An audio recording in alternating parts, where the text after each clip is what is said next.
Bismillahirrahmanirrahim. Assalamualaikum warahmatullahi wabarakatuh. Waalaikumsalam warahmatullahi wabarakatuh. Selamat siang semuanya. Siang. Apa kabar? Alhamdulillah. Alhamdulillah ya, kita semua bisa bertemu di hari ini dengan keadaan sehat walafiat. Hari ini kita bertemu di mata kuliah apa? Ya, psikologi perkembangan. Dan untuk hari ini kita akan membahas tentang perkembangan remaja. Sebelumnya saya mari kita awali perkuliahan pada hari ini dengan bacaan basmalah bersama. Bismillahirrahmanirrahim. Silakan ya untuk presensi kehadiran bisa dilakukan melalui LMS. Jadi apa sih remaja itu? Kalau di dalam buku psikologi terkenal dengan remaja itu adalah adolescent. Apa itu? Apa itu remaja? Kira-kira periodisasi umur dari masa remaja itu kapan? 12 tahun sampai 18. Oke, 12 tahun sampai 18 tahun. Ya. Nah, di sini adolescent adalah remaja, masa remaja yang artinya adalah tumbuh ke arah kematangan baik secara fisik, psikis, dan sosial. Seperti yang tadi dikatakan sama Mas Hafiz ya. Di sini semuanya itu perkembangan fisik ya, emosi, psikis, sosial itu sudah matang. Jadi mereka sangat merasa bebas untuk berekspresi.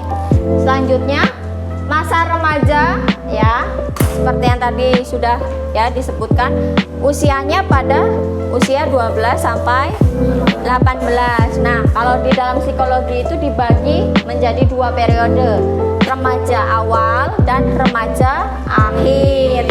Remaja awal itu usia SMP ya 12 sampai 15. Kalau masa SMA itu ya 15 sampai 18 itu masa remaja akhir.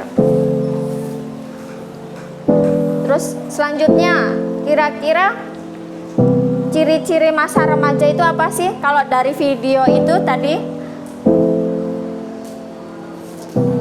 yang tadi merasa bebas. Terus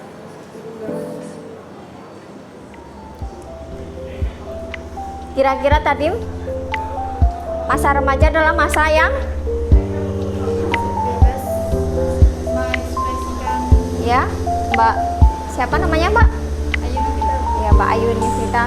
Masa remaja itu masa yang kita bebas untuk mengekspresikan ya segala keinginan yang ingin kita lakui gitu. Oke, mengekspresikan segala keinginan.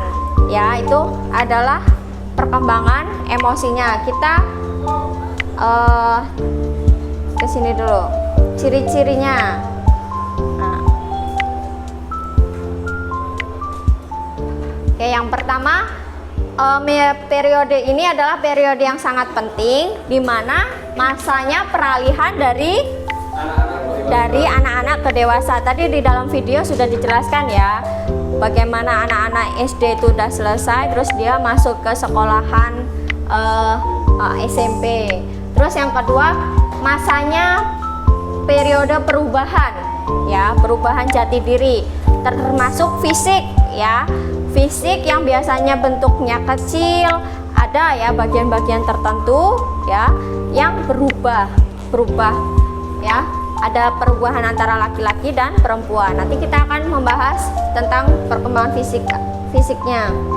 Terus mencari identitas. Nah, dengan kawan-kawan mereka semua adalah akan mencari identitas mereka. Dan di masa ini mereka adalah masa ambang dewasa. Jadi tidak anak kecil, tidak dewasa. Selanjutnya adalah perkembangan fisik. Ya, perkembangan fisik ya, di mana ya proporsi tubuhnya sudah mulai menyamai orang dewasa. Terus yang kedua, ada perkembangan ciri-ciri seks ya, sekunder, ada yang primer. Seperti yang Ibu berikan bahan bahan ajarnya, di situ sudah dijelaskan kalau perkembangan fisik primer itu apa? Primer itu artinya apa? Utama. Kalau perkembangan fisik yang utama perubahannya apa? Kalau perempuan? Menstruasi. Oke, benar. Menstruasi. Yang laki-laki? Ya, mimpi basah.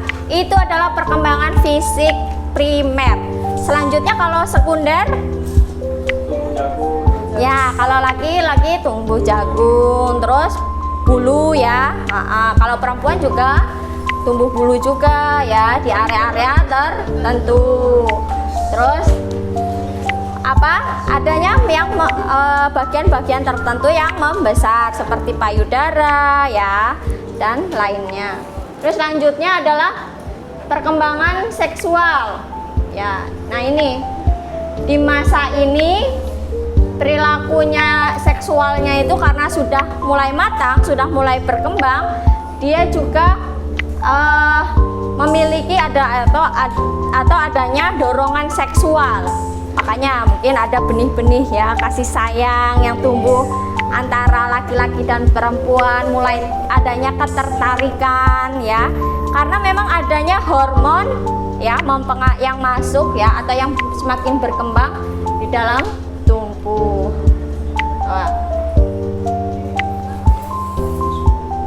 Nah, selanjutnya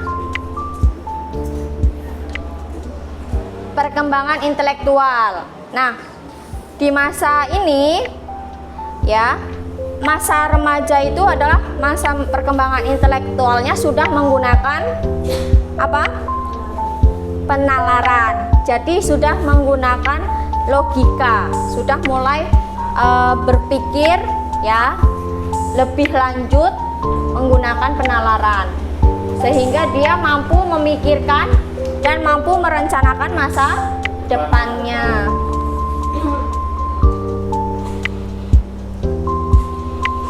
Terus selanjutnya masa perkembangan emosi, seperti yang tadi sudah dijelaskan ya. Kalau masa emosinya itu apa? Ya, gampang berubah-ubah ya, labil. Tapi dia juga masanya yang sangat bebas, sangat ingin mengekspresikan dirinya. Terus kalau perkembangan sosialnya, nah di sini sudah mulai adanya geng ya, dia mengelompokkan diri sesuai dengan teman-temannya yang sefrekuensi atau seminat bakat ya, sehingga dia akan membentuk kelompok-kelompok kecil ya.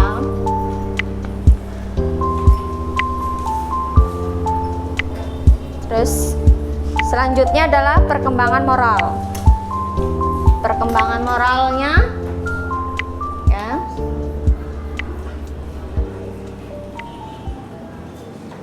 pada saat ini kalau perkembangan moral dia seperti apa? Karena masa-masanya labil ya, masa-masanya ini dia perkembangan moralnya juga sangat dipengaruhi oleh lingkungan. Makanya dia ini moralnya ya biasa atau tergantung dari lingkungannya. Sedikit perkembangan. Berjumpa lagi dengan kami konselor sekolah. Kali ini kita akan membahas seputar dunia remaja. Nah, dunia remaja. Masa remaja atau yang sering disebut juga dengan pubertas merupakan peralihan dari masa anak-anak ke masa dewasa. Masa ini dibagi menjadi dua, yaitu remaja awal dan remaja akhir. Remaja awal biasanya terjadi sekitar usia 13 sampai 16 tahun. Sedangkan remaja akhir terjadi pada usia 17 sampai 18 tahun. Oke, itu loh. Jadi perkembangan remaja ya. Jadi sebenarnya Adakah yang bisa menjelaskan tugas perkembangan dari remaja itu apa? Tugas perkembangannya?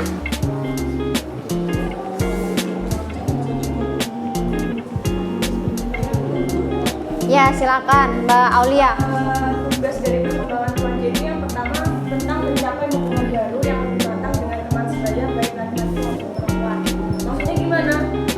Dari fase anak-anak ke remaja itu kan terjadi proses yang namanya peralihan anak-anak remaja tadi.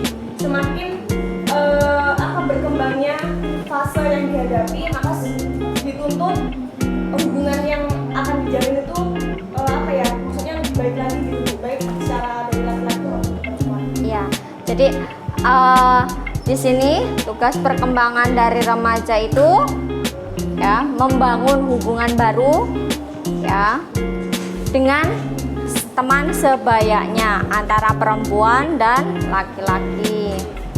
Nah.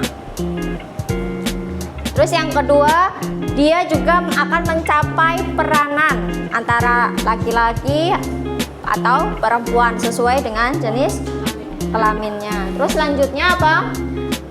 Menerima keadaan fisik yang apa adanya. Kita kan sering karena adanya perubahan ya pada fisik kita, kadang sebagian orang kaget ya atau bahkan malu ya. Selanjutnya di dalam masa ini tugas perkembangannya seorang remaja itu harus memiliki rencana untuk berkarir. Berkarir itu artinya apa? Untuk melanjutkan studinya. Terus selanjutnya itu ada ya di dalam masa remaja itu harus perlu ya berperilaku sosial emosionalnya yang bertanggung jawab. Karena apa? Masa-masa ini adalah masa-masa sosialnya yang paling tinggi. Terus, nah selanjutnya tadi kan sudah dijelaskan ya di dalam video. Masa remaja adalah masa-masa yang paling bermasalah. Kira-kira apa sih yang masalah yang sering dihadapi oleh remaja? Banyak. Ada yang mau ini? Ya, Mas Hafiz, silakan. Kenalkan, nama saya Hafiz Abdullah, 104 Ya. Islam. Masalah remaja ini banyak sekali Bu. Yang umumnya di masyarakat itu, yang pertama kalau remaja itu banyaknya kurang kasih sayang dari keluarga, dari orang tua. Iya, kurang kasih sayang. Disisihkan dalam keluarganya.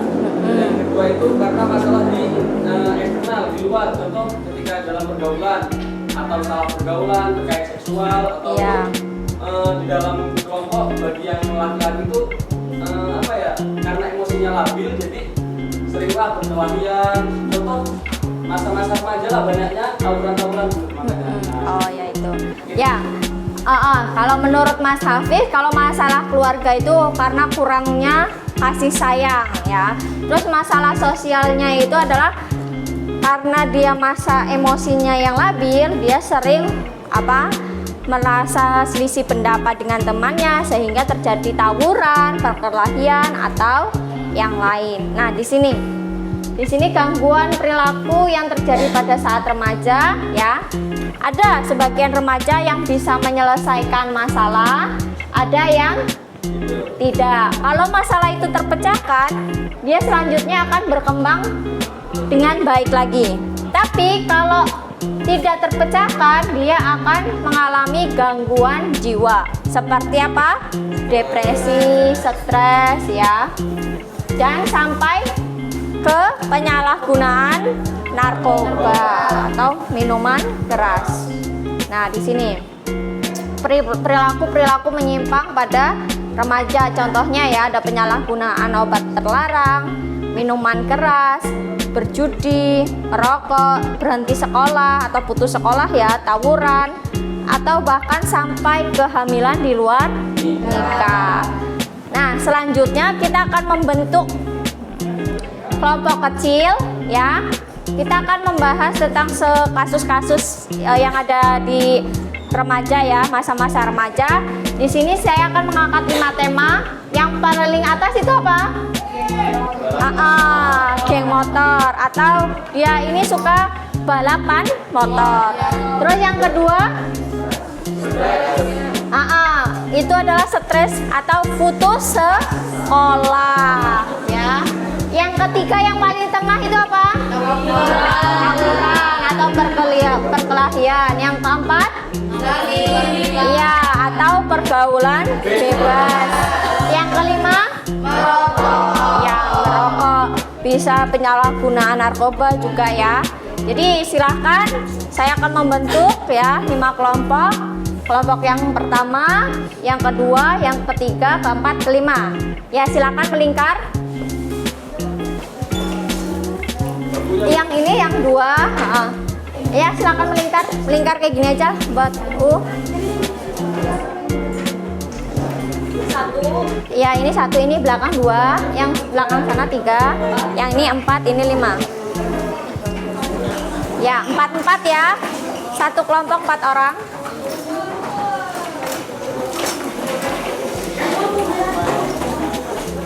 Di sini saya akan memberikan ya lembar kerja diskusi. Nanti silakan ditulis nama kelompok, terus studi kasusnya tentang apa, terus kira-kira apa aja yang akan didiskusikan adalah satu, tentang perkembangan remaja ya, atau pemahaman tentang kenakalan remaja pada kasus itu. Yang kedua, faktor-faktor apa yang menyebabkan terjadinya kenakalan remaja. Yang ketiga, bagaimana langkah-langkah penyelesaiannya. Silakan, ada yang mau presentasi terlebih dahulu? Ya, kelompok 5. Terkait apa ini?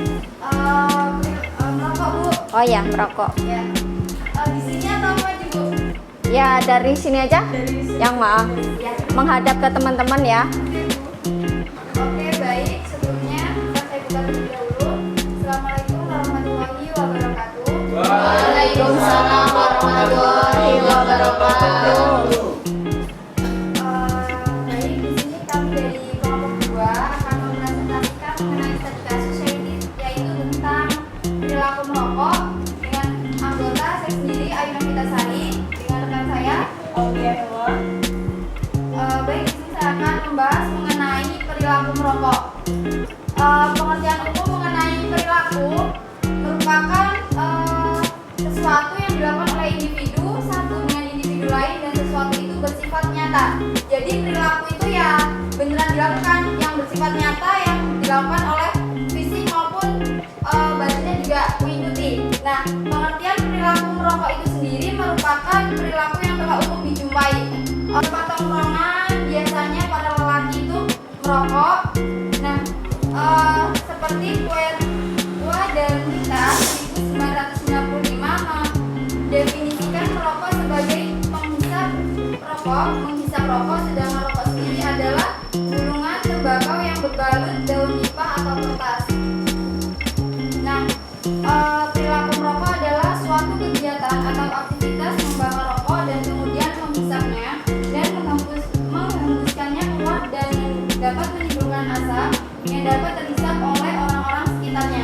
Jadi ketika rokok itu dibakar dan dihisap oleh perokok itu, dan ternyata asap itu tidak hanya dihisap oleh perokok, akan tetapi orang-orang yang berada di sekitar perokok itu juga bisa menghirup asap yang ditimbulkan dari rokok yang sudah dibakar itu.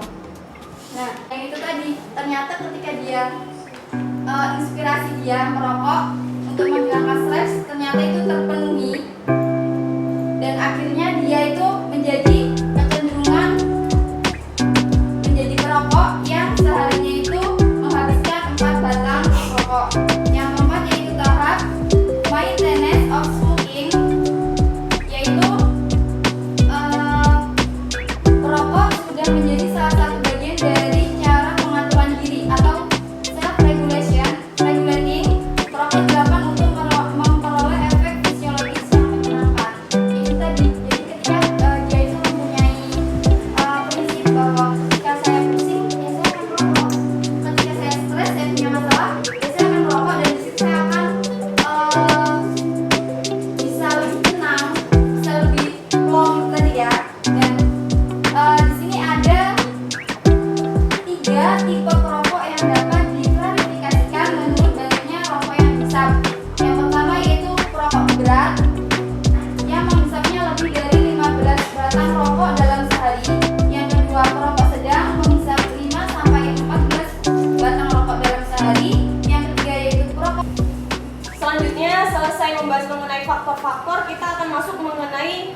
perilaku merokok.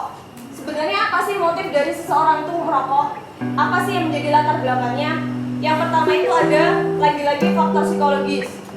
Kenapa faktor psikologis? Yang pertama ada kebiasaan, di mana di faktor psikologis yang unsur kebiasaan ini adanya motif bersifat negatif maupun positif. Positifnya apa?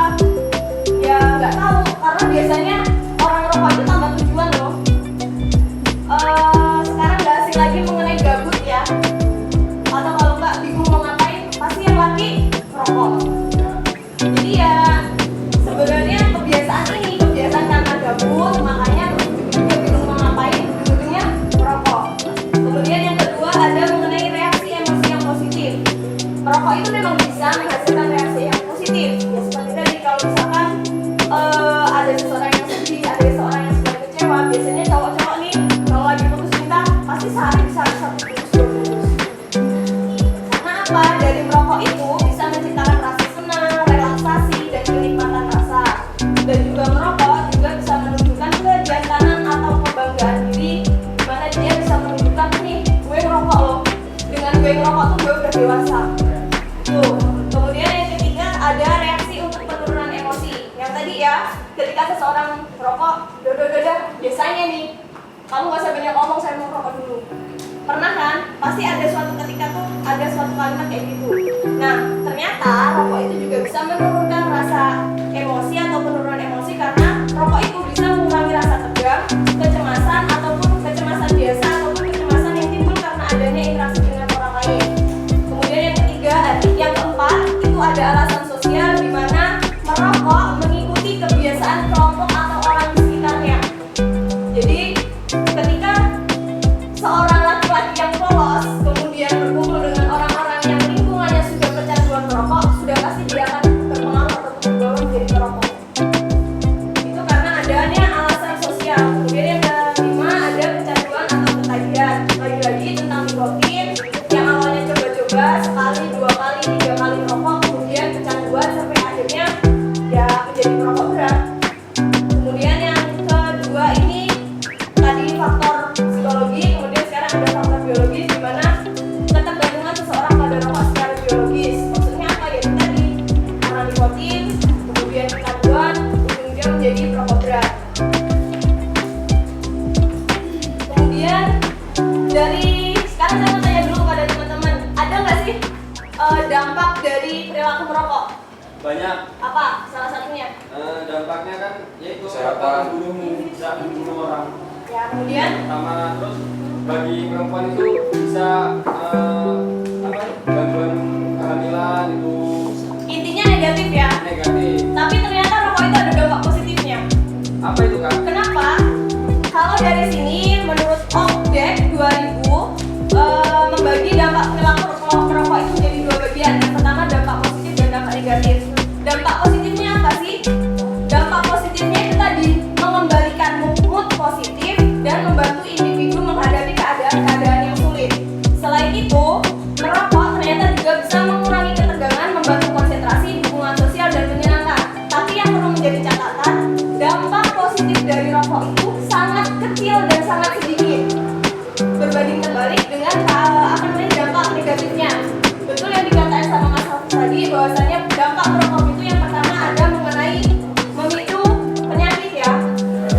Jadi merokok itu bukan menyebabkan penyakit, tapi memicu suatu jenis penyakit. Yang pertama tadi ada apa tadi Mas? Jantung. Jantung. Kemudian dari perempuan gangguan kehamilan, hipotensi, bisa juga pokoknya intinya paru-paru, intinya menyebabkan kematian. Tetapi dari nikotin itu ya terutama itu bisa memunculkan jenis penyakit yang menyebabkan kematian itu tadi. Apa aja sih penyakit-penyakitnya ya tadi yang udah disebutkan. Kemudian ada juga penyakit kardiovaskular, kemudian neoplasma atau kanker, saluran pernapasan, peningkatan tekanan darah, memperpendek umur, penurunan kesuburan dan nafsu seksual, sakit mah, gondok, gangguan pembuluh darah, penghambatan pengeluaran air seni, ambliopedia atau penglihatan yang secara bertahap ataupun berkala akan menjadi kabur, kemudian kulit menjadi kering, pucat dan keriput, serta polusi udara dalam ruangan dan tenggorokan. Ya, tepuk tangan untuk kelompok perokok. Oke, nah silakan masukkan kodenya 799475. 475 ini 799475.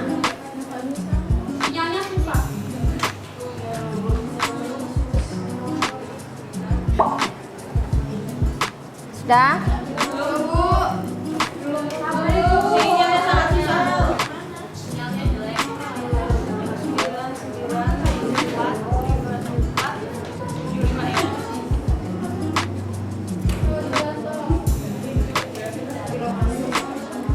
Ya, masuk aplikasi Quizzes. Kita mulai ya.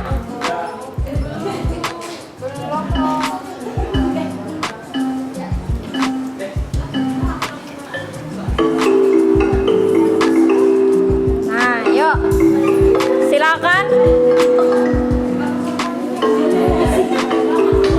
Silakan dikerjakan. Udah muncul belum?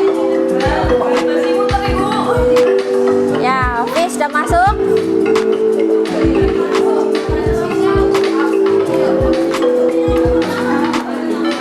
Silakan dikerjakan.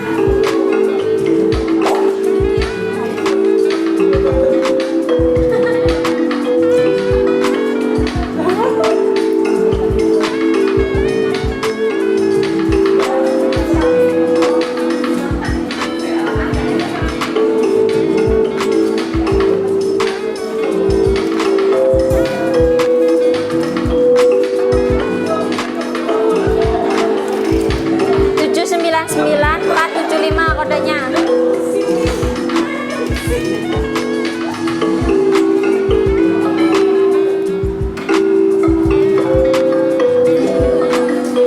Wih, Hafiz.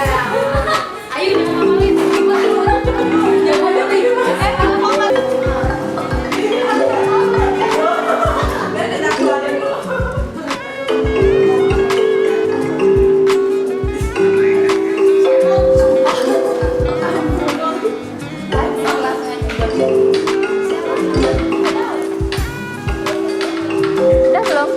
Sudah, Bu. Sudah?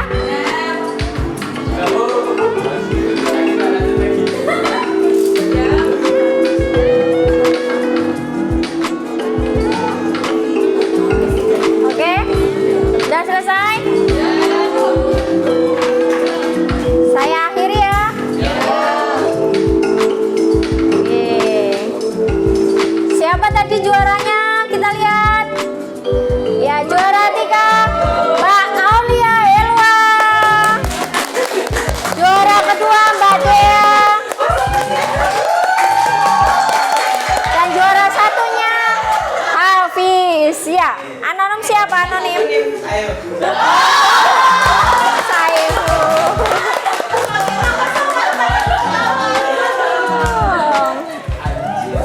Oke.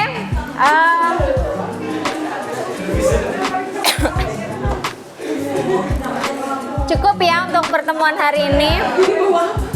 Jadi kesimpulan tentang masa remaja itu apa?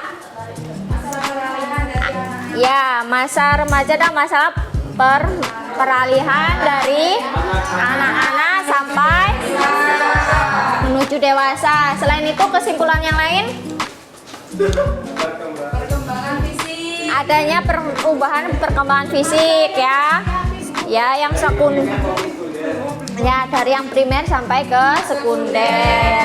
Di games itu udah dijelasin ya, mana yang primer, mana yang sekunder. Terus ada lagi masanya masa anak-anak, masanya remaja adalah masa labil, masa yang penuh masalah. Oke, saya rasa cukup perkuliahan pada hari ini. Untuk minggu depan siapa yang diskusi? Oh ya, kelompoknya Hafiz ya. Kita akan menuju ke masa dewasa. Oke, mari kita akhiri dengan Alhamdulillah bersama. Tetap semangat. Kata-kata mutiara terakhir dari saya yaitu imbangilah jerih payah orang tuamu dengan kesuksesan kalian dalam belajar. Tepuk tangan untuk semuanya. Saya akhiri. Wassalamualaikum warahmatullahi wabarakatuh. Waalaikumsalam warahmatullahi wabarakatuh. Terima kasih Bu. Ya, sama-sama.